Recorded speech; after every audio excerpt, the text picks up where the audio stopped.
Bom dia, meu amado irmão, minha amada irmã, você que nos acompanha pelo nosso canal do YouTube, Igreja Batista Memorial de Teresópolis. Louvamos a Deus por mais um dia, por mais uma manhã, por mais uma semana que o Senhor está nos dando. Que bom, podemos acordar, podemos assim já ter iniciado as nossas atividades e agora juntos participarmos deste culto de adoração ao nosso Deus. Então, eu quero desejar a você um ótimo domingo, uma ótima semana na presença do Senhor e que possamos juntos aqui, possamos experimentar tudo aquilo que Deus tem reservado para a minha vida e para a sua vida também. O Senhor sempre nos chama para descansar nele. Esse é o chamado do Senhor. A Igreja do Senhor Jesus deve sempre se caracterizar por ser um ambiente que expressa o desejo do Senhor Jesus, de que todos aqueles que se aproximam dele possam receber refrigério, possam receber acolhimento, possam receber graça, possam experimentar a sua misericórdia e dessa maneira possam também caminhar de uma forma mais segura, mais firme, protegida pela mão bondosa do Senhor, o nosso Deus. É por isso que o Senhor Jesus, ele assim se dirige aos seus discípulos, àqueles que o ouviam e também a nós, ao longo dos tempos. Ele diz assim: vinde a mim, todos os que estáis cansados e sobrecarregados, e eu vos aliviarei. Diz mais: tomai sobre vós o meu jugo e aprendei de mim, que sou manso e humilde de coração, e achareis descanso para as vossas almas, porque o meu jugo é suave e o meu fardo é leve. Que convite maravilhoso! Você já atendeu esse convite do Senhor Jesus? Você já se aproximou do Senhor Jesus? Você já entregou a sua vida nas mãos do Senhor Jesus? Ele chama você, que está cansado, sobrecarregado, para chegar bem pertinho dele e receber o alívio do Senhor. Esta é a mensagem do Evangelho. Esta é a mensagem da Igreja Batista Memorial de Teresópolis. Podem vir aqueles que estão cansados e sobrecarregados, porque encontrarão alívio em Cristo Jesus, o Senhor. Vamos orar? Querido Pai, muito obrigado por essa manhã, por este momento que o Senhor está nos dando de adoração ao Teu nome. Queremos agradecer pelo novo dia, pela nova semana, pedir, ó Deus, que o Senhor nos guarde em tudo aquilo que vamos fazer.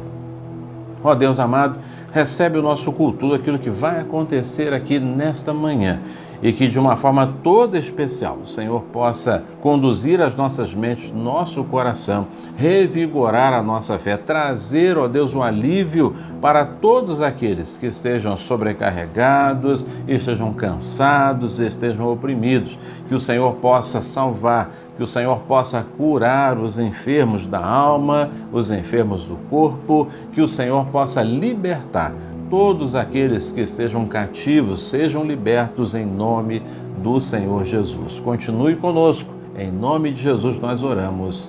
Amém.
dia, crianças! Tudo bem com vocês?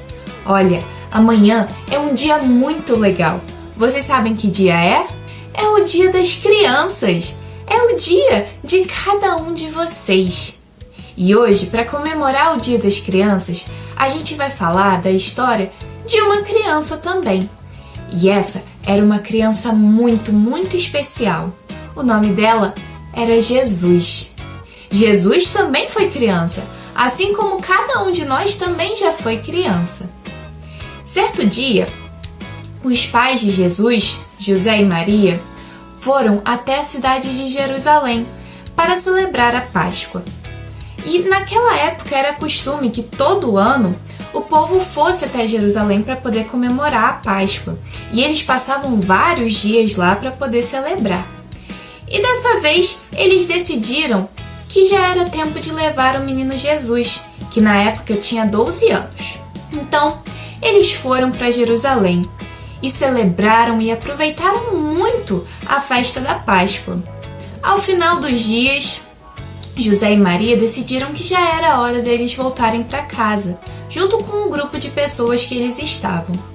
Só que esse grupo de pessoas era muito grande, tinha muitas pessoas, e eles não repararam que Jesus não estava mais com eles. Jesus tinha ficado para trás. Eles acharam que Jesus estava junto com as outras crianças, brincando, se divertindo. Mas à noite, quando eles foram procurar o menino Jesus, eles não o encontraram e ficaram muito preocupados. Então, eles resolveram voltar para Jerusalém para tentar encontrar Jesus, que eles acharam que ele provavelmente tinha ficado para trás. Então, lá estava Jesus. Ele estava no templo. E não estava fazendo qualquer coisa não. ele estava conversando com os mestres da lei, que eram os professores, os homens mais entendidos da Bíblia. E ele estava conversando com aqueles homens e deixando eles impressionados, porque aquele menino tão jovem já conhecia tanto da Bíblia e já falava com tanta autoridade sobre a palavra de Deus. Então, José e Maria, quando viram Jesus, ficaram muito aliviados de terem encontrado ele, mas também ficaram um pouco chateados, porque ele tinha ficado para trás sem nem ao menos avisar o que ia fazer para os seus pais. Mas então, Jesus respondeu: Onde mais eu estaria, senão na casa do meu pai? Jesus, ainda tão novo, ele já sabia que ele era especial, que ele era filho de Deus e que ele tinha uma missão aqui na Terra. E nós também podemos ser especiais. Você também pode ser uma criança especial. Pode ser especial e fazer a diferença na sua escola, na sua família, na vida das pessoas que estão à sua volta. A gente deve sempre se espelhar na vida de Jesus e por isso devemos ser mais parecidos com Ele, para podermos ser também pessoas muito especiais e fazem diferença na vida das pessoas que estão à nossa volta. Bom, por hoje é isso, pessoal. Um feliz Dia das Crianças e até o próximo domingo. Tchau!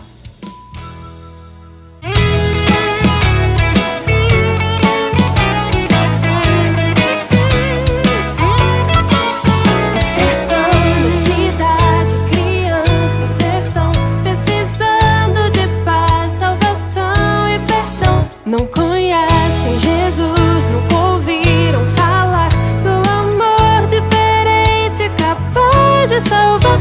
Quero ser a criança que vai ajudar a contar o seu plano de amor. Porque Ele me amou, quero a todos falar, anunciar e viver pra Jesus divulgar.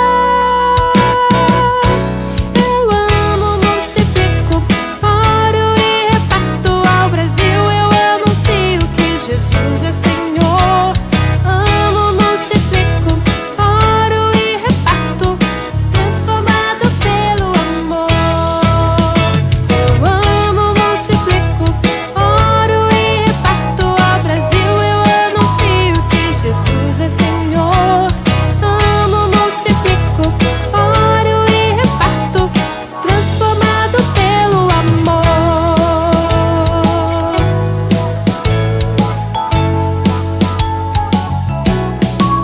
No sertão, na cidade, crianças estão precisando de paz, salvação e perdão.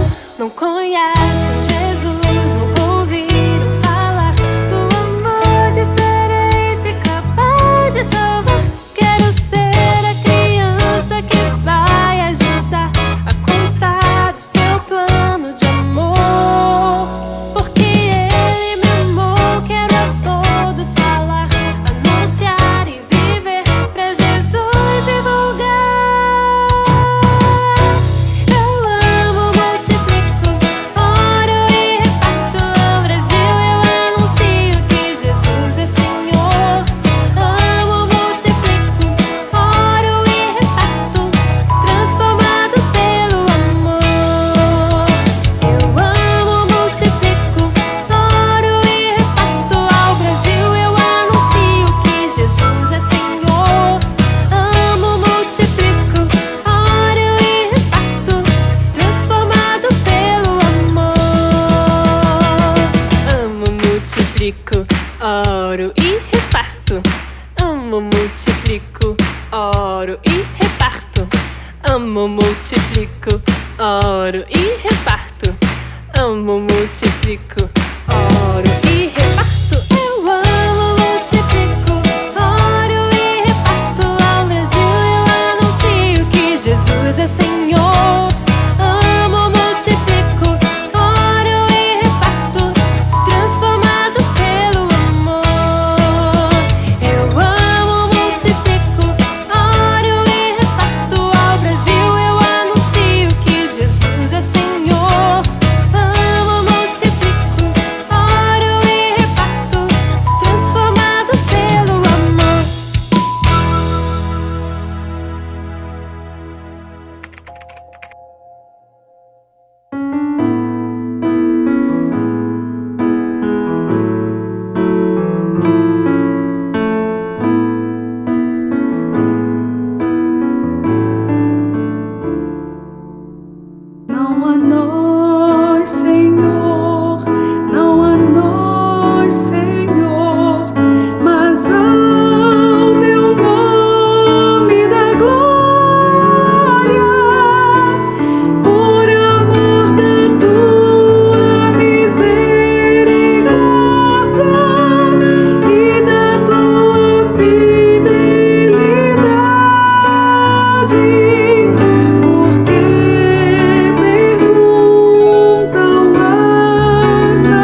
Quero agradecer a você que tem participado com seus dízimos e suas ofertas da obra realizada pela Igreja Batista Memorial de Teresópolis.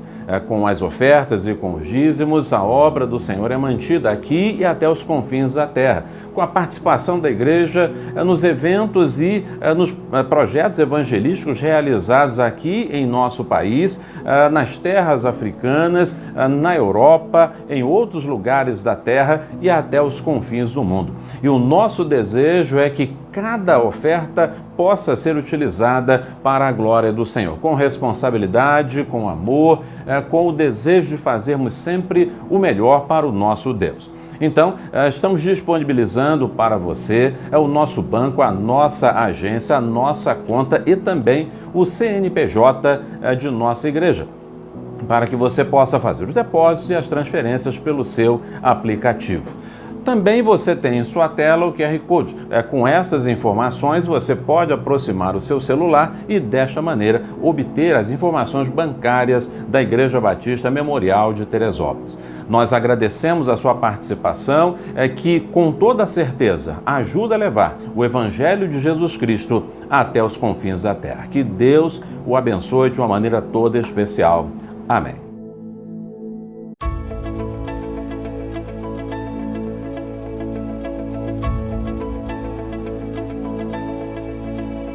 Esperança de salvação está na cruz do Rei Jesus. Por sua graça encontro paz e ao perdido vida traz.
quero chamar a sua atenção para o texto da palavra do Senhor que se encontra no Evangelho de Mateus, no capítulo 19, a partir do verso 1. O tema da mensagem de hoje é os divorciados e a igreja. Os divorciados e a igreja.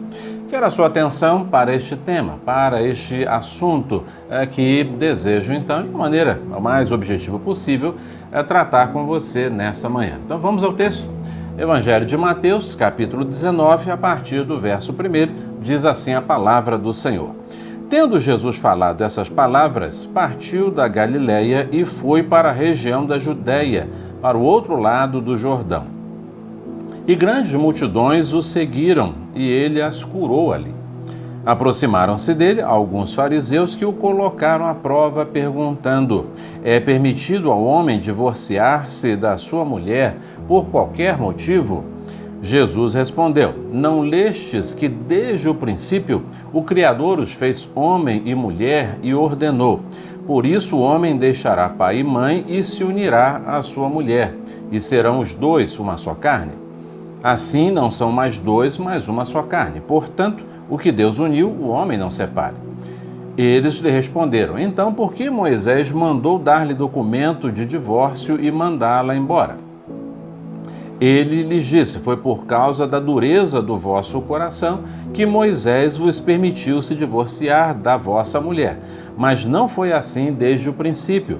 Mas eu vos digo que aquele que se divorciar de sua mulher, a não ser por causa de infidelidade, e se casar com outra, comete adultério. Quem casar com a divorciada, comete adultério.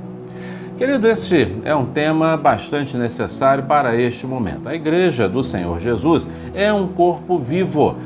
A Igreja, ela está em permanente e em constante transformação.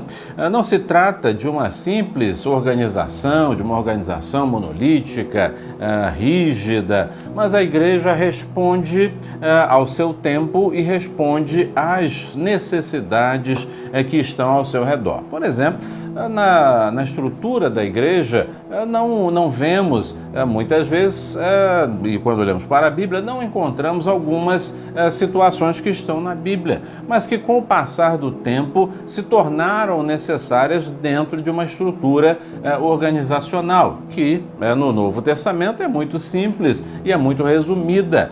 Então, não encontramos determinados cargos, não encontramos determinadas funções que hoje temos claramente e com total tranquilidade na estrutura, por exemplo, da igreja. Isso porque a igreja vai se adaptando a novos momentos, a novas realidades.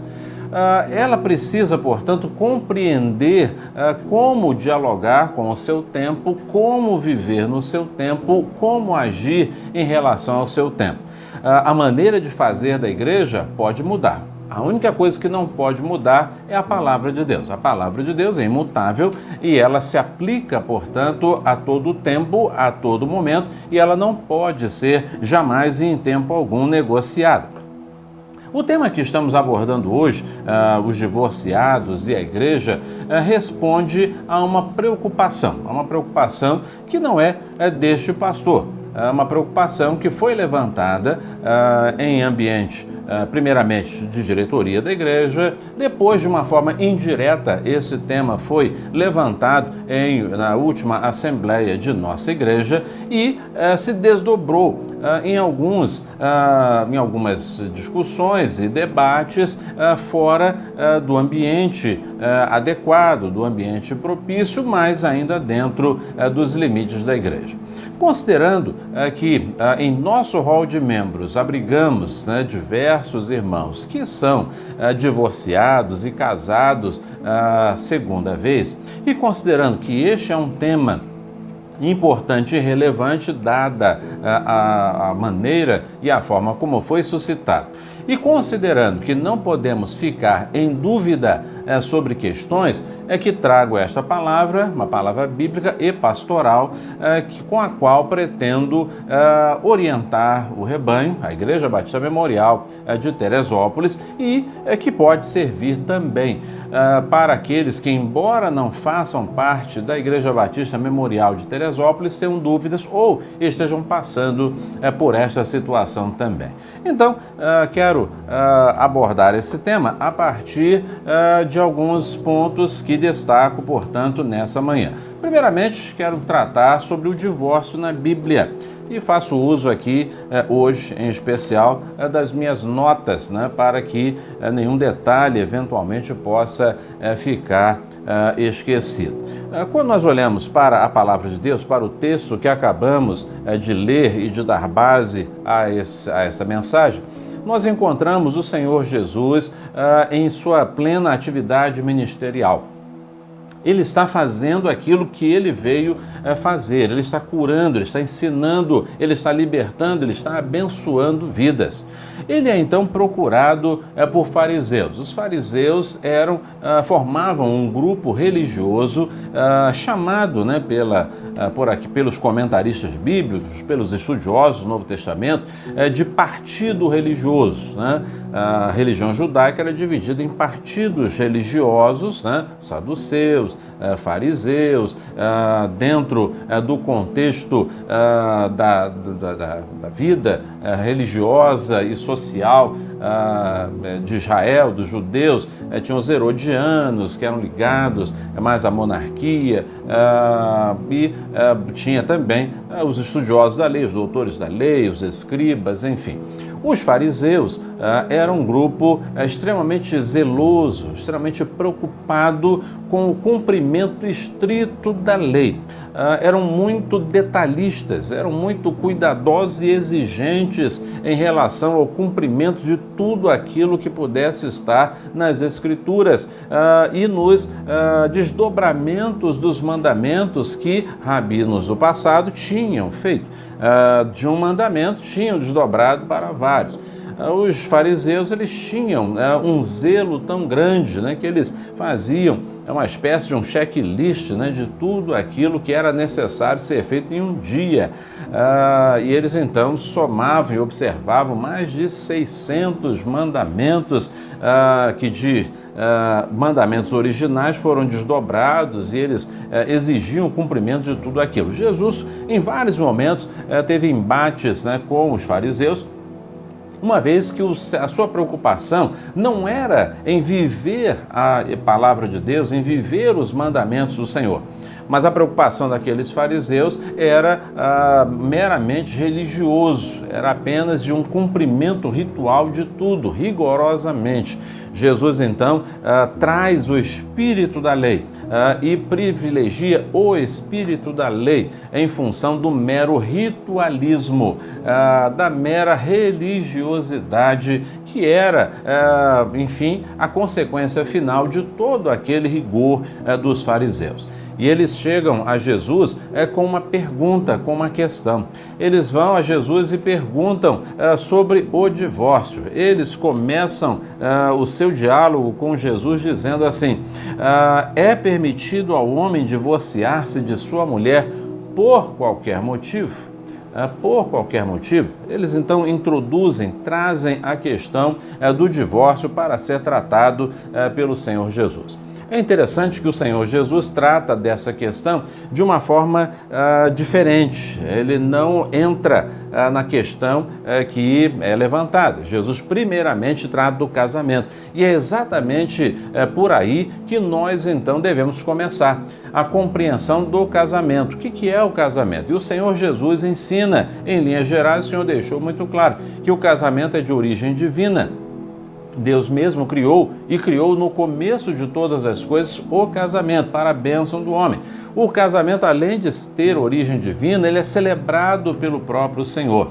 Casamento que é feito não apenas pelas leis humanas, não apenas sancionado por uma autoridade, um juiz de paz, ou num cartório, ou por um pastor, ou um padre, enfim, mas ele é celebrado pelo próprio Deus, que une essas vidas em matrimônio. matrimônio. O casamento também, à luz da vontade do Senhor, também indissolúvel, não deve ser rompido, porquanto trata-se de uma união promovida pelo próprio Deus, para a bênção do casal, para a formação da família.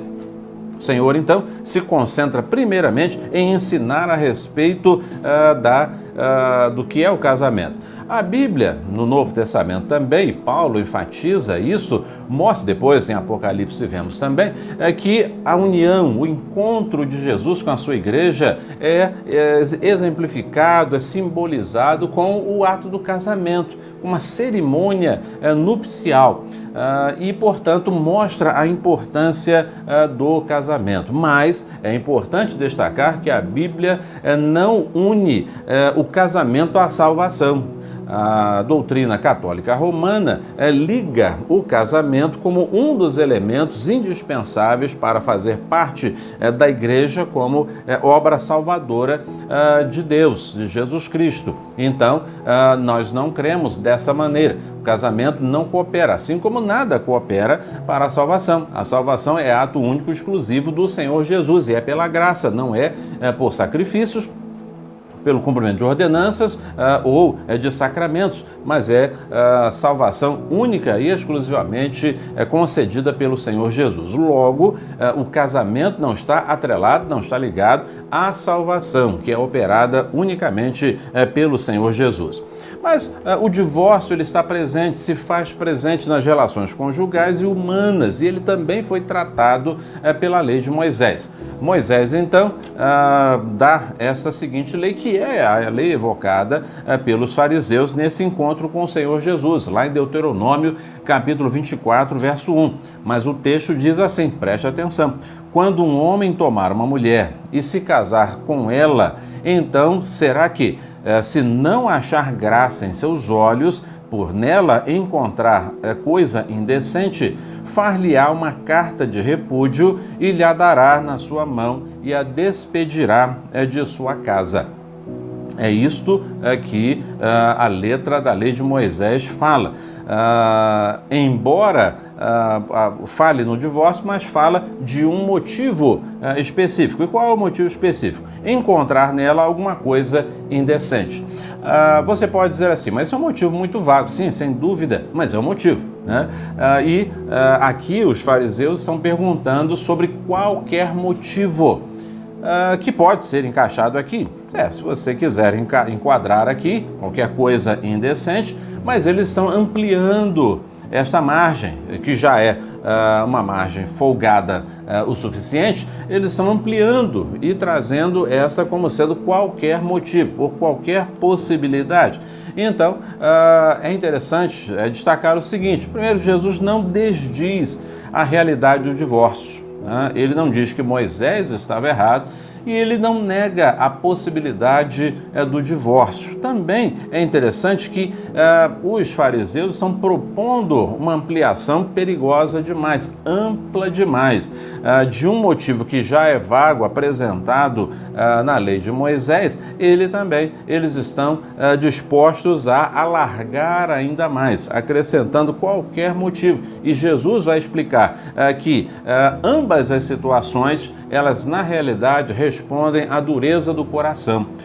Quando não queremos algo, quando não estamos satisfeitos com alguma coisa, qualquer motivo é motivo para deixarmos de lado, para abrirmos mão, para sairmos, para nos retirarmos ou para encerrarmos com o relacionamento conjugal. Mas é também importante destacar que o Senhor ensina que o vínculo conjugal, na sequência da sua conversa com os fariseus, ele deixa claro para os fariseus e para nós também que o vínculo conjugal pode ser desfeito sim por uma razão, por um motivo. E ele então usa o termo porneia, né? Não usa o termo mocheia. Porneia dá origem ao termo prostituição, enquanto que mocheia dá origem ao termo adultério. No texto aqui de Mateus, ele usa o termo porneia. E esse termo porneia está ligado à prostituição. né, atos, né, que levem à prostituição. Por isso que algumas traduções bíblicas usam expressões um pouco diferenciadas. Por exemplo, a NVI, a Nova Versão Internacional, e a King James, a atualizada, usa a expressão imoralidade sexual. Já a Nova Versão Transformadora usa a expressão imoralidade. A Nova Almeida Atualizada usa a expressão relações sexuais ilícitas. A Almeida Revista e Corrigida usa a expressão prostituição. O Novo Testamento, na linguagem de hoje, usa o termo adultério, que não coincide, né, com o original de Mateus. E a Almeida Corrigida Fiel usa a expressão fornicação, né, como sendo a expressão utilizada pelo Senhor Jesus. Essa questão da interpretação do termo porneia revela muitas possibilidades ao longo dos tempos, estudada e analisadas pelos comentaristas. A questão não é necessariamente esse motivo, o identificar exatamente o que é a porneia, mas trabalhar o divórcio à luz da dureza do coração dos homens. O divórcio normalmente é consequência de toda e qualquer dureza que se instala no coração. Você conhece muito bem aquele termo, quando um não quer, dois não brigam. E muitas vezes, por motivos pequeninos ou motivos astronômicos, as pessoas fecham o seu coração e se recusam a dar continuidade ao casamento. Independente do motivo, independente do que seja, repito, um motivo fútil ou um motivo insustentável, podem ser potencializados por aquilo que o Senhor Jesus chamou de dureza do coração. E diante da dureza do coração, não adianta nenhum tipo de tentativa de forçar o casal a permanecer junto. O coração está endurecido, a ruptura já é uma realidade, a continuidade do casamento já se tornou impossível. O que fazer? Como prosseguir a partir do momento em que o coração se fecha, em que as soluções já não aparecem mais e mesmo as soluções que aparecem já não são mais recebidas, aceitas e trabalhadas. Quando nós olhamos, por exemplo, para a realidade do divórcio no Brasil, nós lembramos que o divórcio foi instituído foi aprovado oficialmente, instituído oficialmente em nosso país, com a Emenda Constitucional número 9 de junho de 1977, e ela foi regulamentada no mesmo ano. Uma lei da autoria do conhecido ex-senador Nelson Carneiro, já falecido. O senador Nelson Carneiro trabalhou intensamente pela aprovação da emenda do divórcio, da lei do divórcio. Isso movimentou muito a sociedade brasileira, ainda muito com uma presença cristã e, sobretudo, católica muito forte à época, e considerando que o catolicismo não aceita o divórcio e nem o divorciado no contexto da igreja e, sobretudo, para atuação no contexto da igreja.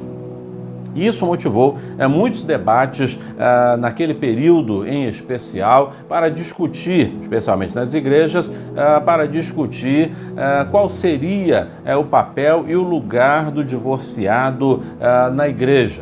Eu me lembro que por volta do ano de 1981, 81 mais ou menos, eu ainda bem moço, com 14, 15 anos mais ou menos, fui convocado pelo meu pastor Antonino Melo Santos, para compor, sendo assim o representante dos adolescentes nessa discussão, numa comissão, para integrarmos uma comissão que iria estudar 3 assuntos importantes para a igreja naquele momento: a questão do batismo, a questão da celebração da ceia e a questão do divórcio junto à igreja. 3 temas que eram muito importantes naquele momento.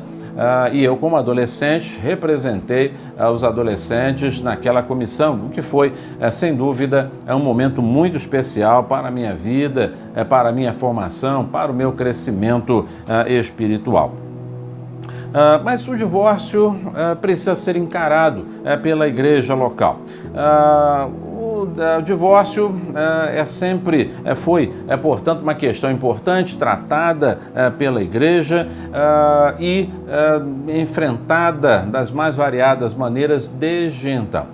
O contexto atual, meu querido irmão, minha querida irmã, você que está me ouvindo, é um contexto que favorece, portanto, o divórcio e as relações familiares menos duradouras. Nós vivemos um tempo em que as mudanças culturais, as mudanças sociais são muito intensas e têm favorecido o relaxamento dos vínculos e esta é uma pressão muito grande, muito forte sobre a sociedade e, consequentemente, essas pressões alcançam também aqueles que fazem parte da igreja também. Consequentemente, a realidade de pessoas divorciadas nos contextos eclesiásticos, sejam evangélicos, sejam de outras denominações ou de outras linhas religiosas, será uma realidade crescente de uma forma inevitável, lamentável e triste, mas é uma realidade da qual não podemos fugir. Cada vez mais seremos procurados por pessoas que estão no seu segundo casamento ou estão enfrentando crises que talvez a igreja não tenha condições de evitar se transformem em um divórcio. A igreja, portanto, está diante desta situação, está diante deste quadro que se torna inevitável. É claro que, de um lado, há uma certa naturalização. As pessoas começam a olhar, achar que é absolutamente normal e tudo bem. De outro lado, nós também enfrentamos as novas estruturas familiares. Famílias que já não têm mais a mesma estrutura de sustentação familiar. Famílias que, filhos de famílias que já estão no seu segundo ou terceiro casamento e que, por isso, já não têm uma visão de permanência familiar como em tempos passados. Também vemos uma crescente falta de disposição das pessoas em enfrentar problemas e resolver problemas. Tem sido mais fácil na sociedade moderna ou apelar para os extremos diante de uma situação, ao invés de buscar uma solução consensual, a busca dos extremos.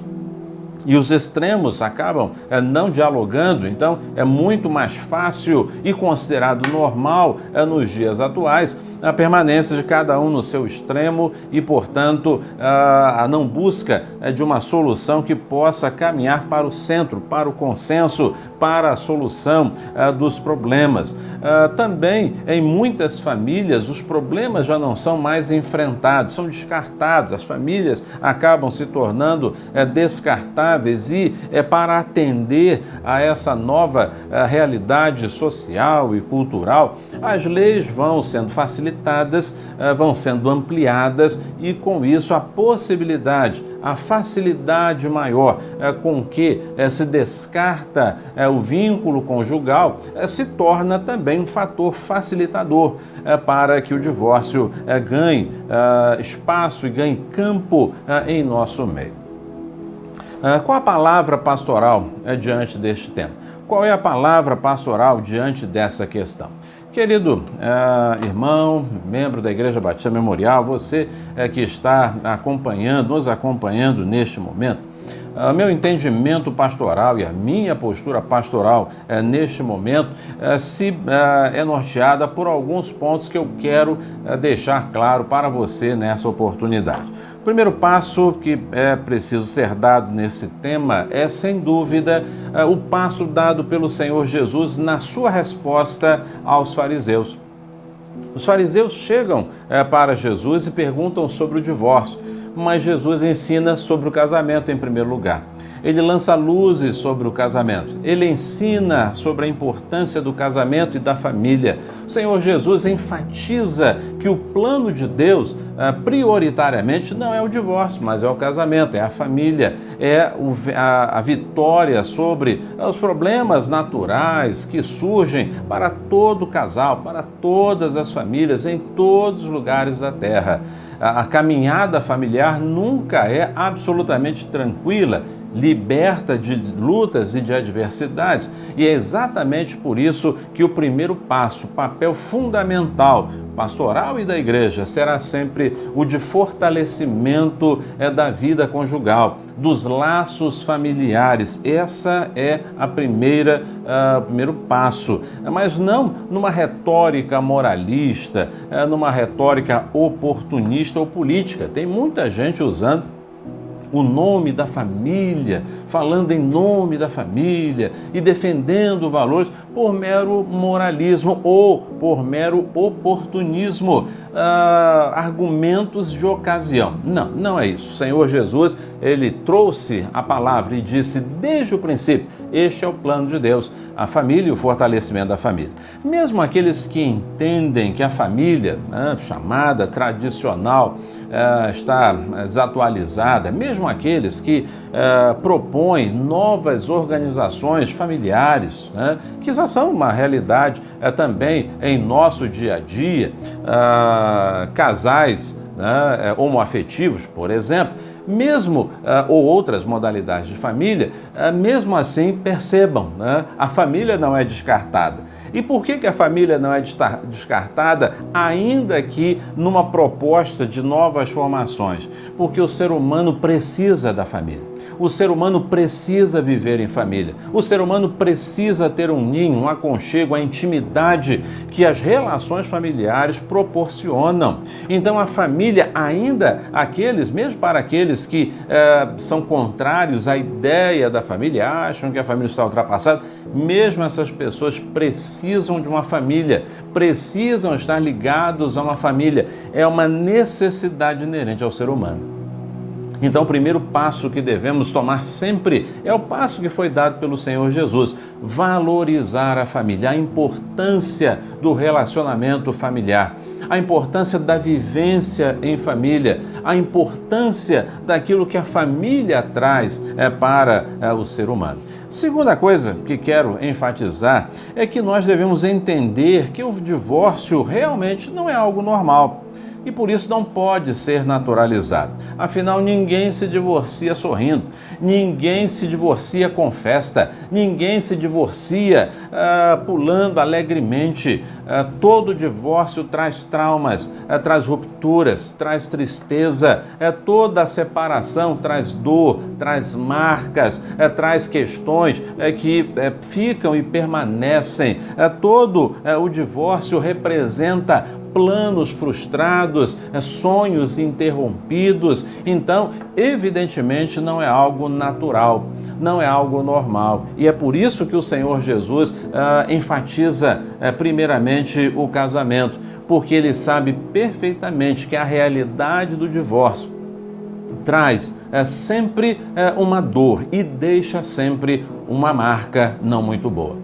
Tenho certeza que ao falar deste tema, você que é divorciado, você que é divorciada, com toda certeza, ao tratarmos desse tema, lembranças não agradáveis vêm à sua mente, não é verdade? Pois bem, é isso mesmo. O divórcio sempre traz lembranças desagradáveis, porque ele é um evento que não foi planejado por Deus, é um acidente de percurso, é uma dificuldade enfrentada e, como tal, deve ser visto também. Mas exatamente por isso que nós precisamos entender que a igreja é e deve ser sempre um local de cura, de ajuda, de restabelecimento. A igreja cabe entender que ela deve ser sempre um lugar seguro, hospitaleiro e pronto para receber aqueles que na caminhada da sua vida enfrentam acidentes como este, enfrentam lutas e dores como estas, trazem marcas e bagagens pesadas e difíceis de carregar, como o divórcio. A igreja precisa representar um lugar onde as pessoas possam chegar com seus fardos, com as suas cargas pesadas e possam ouvir o convite do Senhor Jesus: vinde a mim os que estão cansados e oprimidos, para eu poder aliviar vocês. A igreja, portanto, precisa estar com os seus braços abertos, com as suas portas abertas, precisa acolher, precisa ter remédio para colocar nas feridas, faixas para enfaixar os membros que estejam precisando de curativos mais profundos, precisa ter tratamento, precisa ter CTI para abrigar e acolher aqueles que chegam em estado desesperador, em momentos de grande luta e aflição. A igreja, portanto, precisa ser a verdadeira representação do Evangelho diante de uma sociedade que atravessa muitos problemas.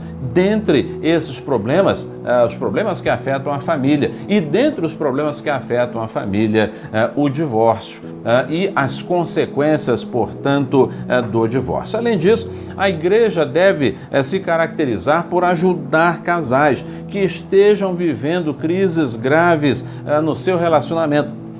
Mas também deve saber e deve lembrar que nem sempre teremos condições de evitar que o divórcio aconteça.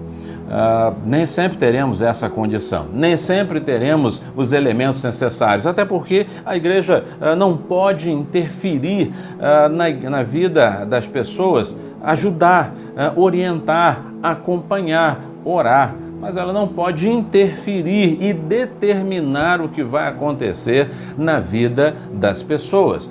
Entretanto, cabe à igreja que ela não precisa e nem deve tomar partido, fazer escolhas, né? Quem está certo, quem está errado, e assim escolher a quem ajudar. Não, a igreja precisa estar pronta para acompanhar essas situações e ajudar no que for necessário.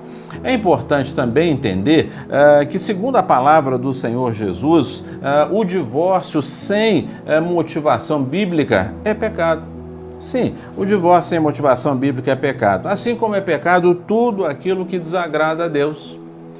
Várias atitudes que são cometidas e que não são tratadas também, e que às vezes nem são vistas. Então, todo pecado precisa ser admitido, confessado, arrependido, deve haver arrependimento e deve haver a volta para Deus também. Só que devemos lembrar o seguinte: existem pecados que não podem ser corrigidos. Existem falhas em nossa vida que não podemos consertar, as consequências vêm.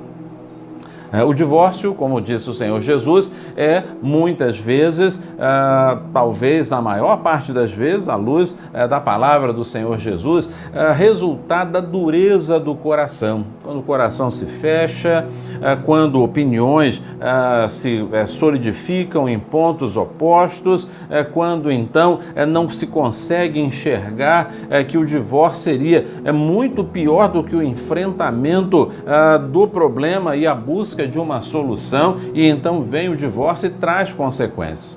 Mas muitas vezes, mesmo logo em seguida, entendendo que aquela não foi a melhor decisão, não há mais como voltar atrás e não há como consertar determinadas consequências, situações que foram geradas em função do divórcio. Qual o recurso que temos? Qual a alternativa que nos resta? A palavra do Senhor nos ensina: se confessarmos os nossos pecados, Ele é fiel e justo para nos perdoar os pecados e nos purificar de toda a injustiça. 1 João, capítulo 1, verso 9.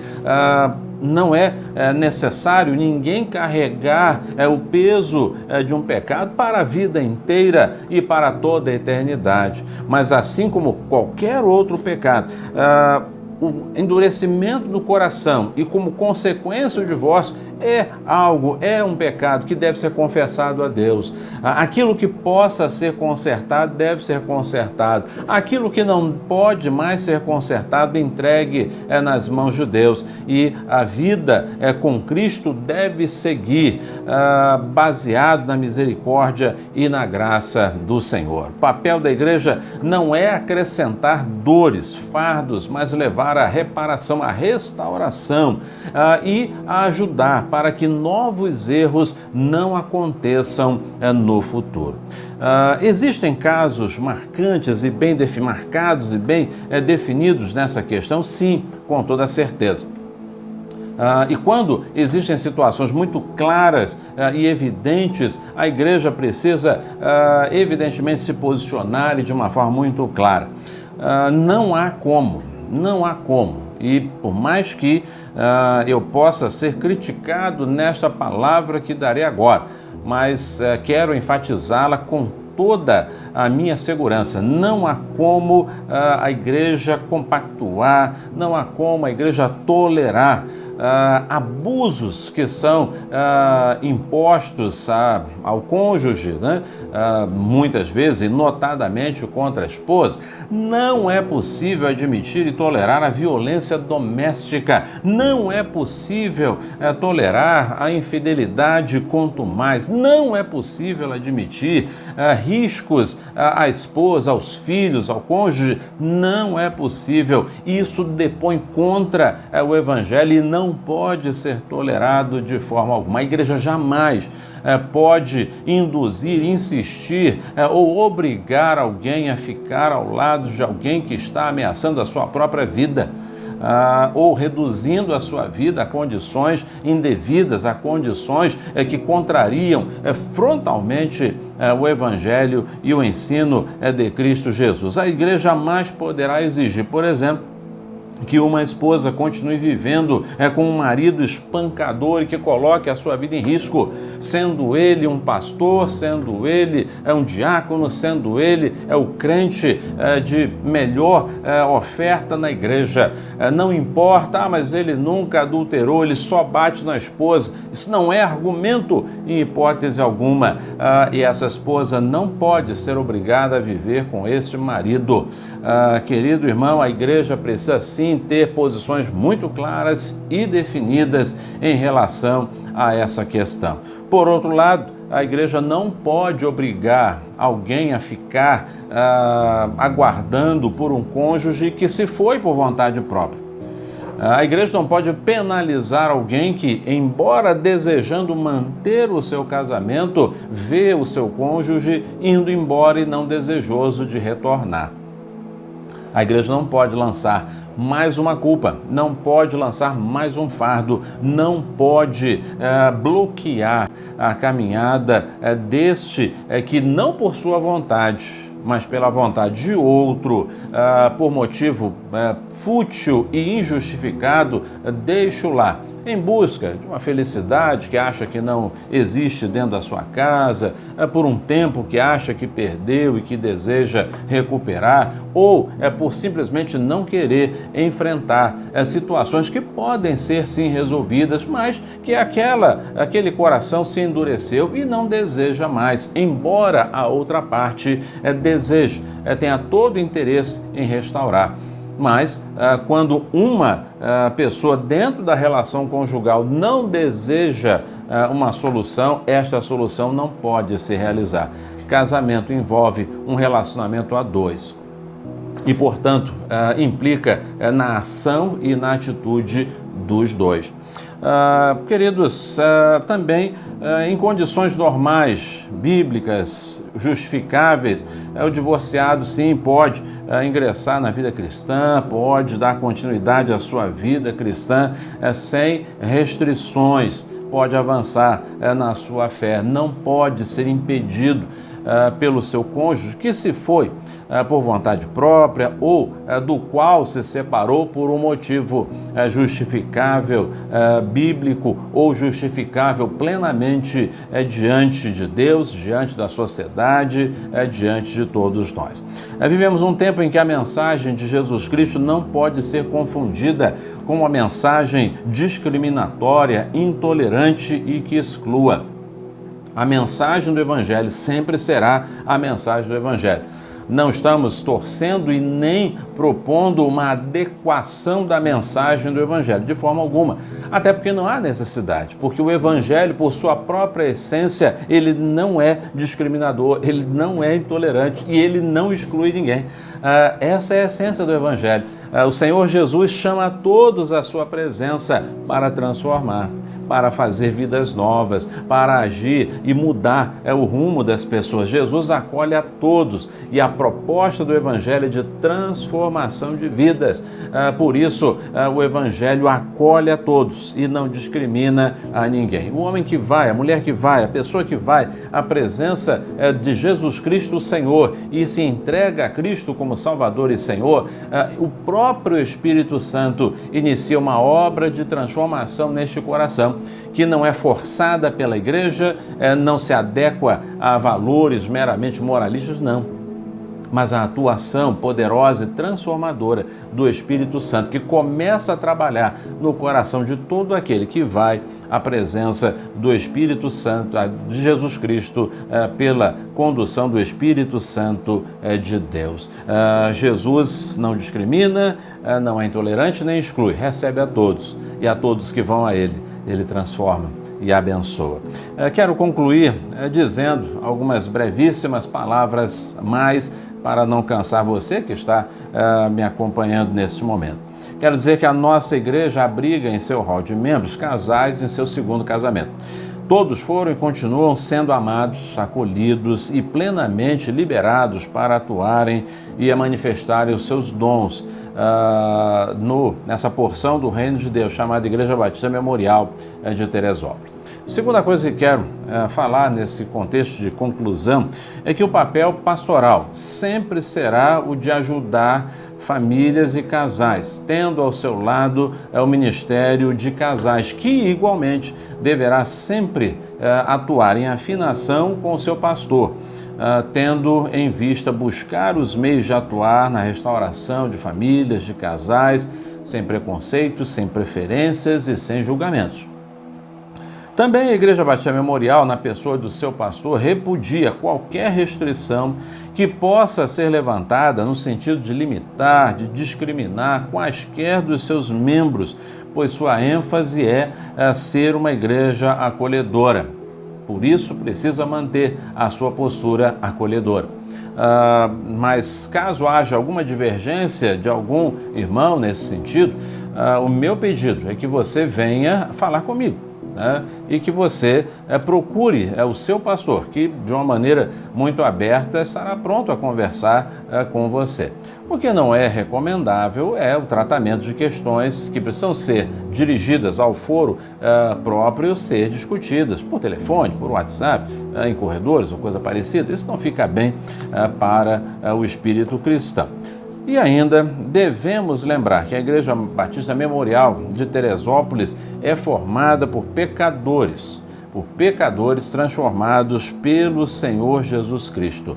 E até o nosso encontro com Ele na glória, nós devemos ter os nossos ouvidos sempre muito bem abertos para tudo aquilo que o Senhor Jesus disser, que precisa ainda ser mudado em nossa vida. E olha, temos coisas ainda que precisam ser mudadas sim, até chegarmos àquele grande dia do encontro com o Senhor Jesus, quando então a obra do Senhor estará plenamente completa e aí seremos como Jesus Cristo é.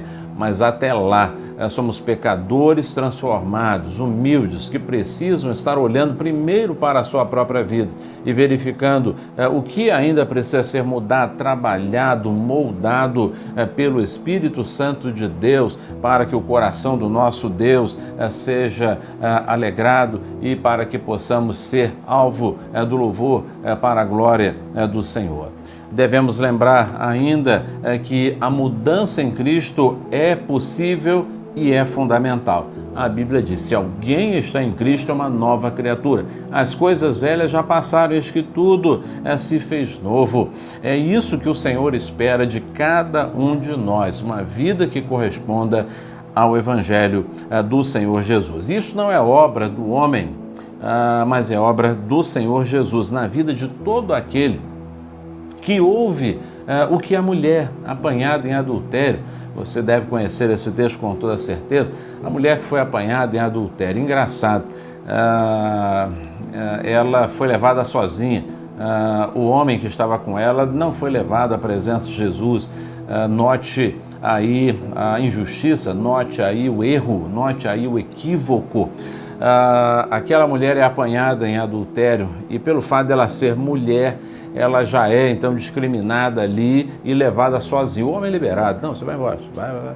Mas ela não, ela vai ser exposta, humilhada, ela vai ser execrada e por fim o Senhor Jesus vai com toda certeza ter de concordar com o seu apedrejamento. Jesus, em respeito à lei, ele olha aquela situação e as pessoas dizem assim, bem, ela foi pega em adultério, mas cadê o outro? Não está. Então ela está aqui e ela tem que ser apedrejada, é o que diz a lei. O que o Senhor diz? E Jesus diz tão somente o seguinte, não vou discutir com a lei, mas vamos fazer o seguinte, vamos executar a lei da seguinte maneira. Aquele que não tiver pecado nenhum, atire a primeira pedra. Pode começar a apedrejá-la. Eu não vejo, não vou ser contra não, mas tem que começar por aquele que não tem pecado. E aí o texto diz que, começando dos mais velhos, aqueles que têm uma cabeça, a barba mais branca, né? Portanto, espera-se que tenha maior juízo, não é isso? Esses mais velhos olharam para dentro de si e disseram assim, pecado eu também tenho. Ela é pecadora, mas eu também sou. Qual é o direito que eu tenho de atirar pedras nela se a minha mão também está suja e precisa ser limpa? E o texto diz que, começando dos mais velhos até os mais novos, todos foram embora. Jesus então olhou em volta, olhou para a mulher e disse assim, onde é que estão os teus acusadores? E ela disse, todos foram embora. Não ficou nenhum? Não ficou nenhum. E aí Jesus disse para ela aquilo que ele diz para todos nós, para todos aqueles que chegam próximos dele. Jesus diz assim, eu também não te condeno. Eu também não te condeno, mas vá e não peques mais. Eu não te condeno, mas vá e não peques mais. O desejo do Senhor é chegarmos a Ele com os nossos pecados, para que Ele nos castigue? Não. É irmos a Ele com os nossos pecados, para sermos perdoados, para sermos transformados e orientados para uma vida nova, uma vida diferente, uma vida melhor do que vivemos até esse momento. Meu querido irmão, minha querida irmã, o meu desejo é que a igreja avance sempre com humildade, em obediência a Jesus Cristo, entendendo que assim como o Senhor Jesus não se ocupou em condenar e não está se ocupando em condenar, haverá o dia do juízo, mas hoje não. Hoje o Senhor está estendendo o seu convite de graça e dizendo, venham a mim, todos os que estiverem cansados, sobrecarregados, eu vou aliviar vocês. O convite de Jesus hoje é o do perdão, da manifestação da sua graça. E nós não temos o direito de mudar isso. O convite nosso, como servos de Jesus, é para você e para todas as pessoas. Podem vir cansados, sobrecarregados. Nós somos instrumentos de Deus. Nós somos família de Deus para abrigar, para aliviar, para tirar a carga e ajudá-lo a cada dia a ser uma vida melhor. Porque é o que nós estamos tentando fazer e buscando realizar na Igreja Batista Memorial de Teresópolis. Se não for assim, não tem sentido estarmos com as portas abertas, não é verdade? Que o Senhor então nos ajude, que o Senhor nos abençoe, que o Senhor nos permita viver o Evangelho com absoluta clareza e com absoluta integridade, em nome de Jesus. Vamos orar? Querido Pai, neste momento, o meu desejo é que o Senhor possa ter falado aos corações e continue falando aos corações e nos dê humildade e capacidade de entender que o Senhor deseja fazer de nós instrumentos para a bênção, para a transmissão do Evangelho do Senhor. O Evangelho que convida todas as pessoas a chegarem à sua presença, para que sejam transformadas pelo Senhor, pela orientação do Teu Santo Espírito, para a glória do Teu Santo Nome. Abençoa, Senhor, cada família da Tua Igreja, abençoa cada família que está sendo alcançada com essa palavra neste momento. Fala aos corações. Em nome de Jesus nós oramos. Amém. chegamos ao final do culto dessa manhã de domingo da Igreja Batista Memorial de Teresópolis. O nosso desejo é que você continue na presença do Senhor, sendo abençoado ao longo deste domingo. Que Deus possa guardar você e sua família, preparando você para hoje à noite, às 19 horas, quando estaremos de volta neste culto e ao longo da semana, quando então desenvolveremos nossas atividades, compromissos, ações, enfim, que o Senhor possa estar à frente, guardando e abençoando as nossas vidas. Vamos orar? Vamos falar com o nosso Deus. Querido Pai, muito obrigado por essa manhã de domingo. Obrigado pelo culto prestado ao Senhor. Obrigado pela comunhão em Cristo Jesus, seja no culto presencial, seja também neste momento de adoração virtual. Que o Senhor possa continuar falando ao nosso coração nesta tarde de domingo, nos abençoando e nos preparando para o culto de hoje à noite. E que ao longo da nova semana que o Senhor está nos conduzindo, possamos receber tua direção, tua proteção, teu alívio em cada momento. Oramos assim, no nome santo de Jesus, o nosso Salvador e Senhor. Amém.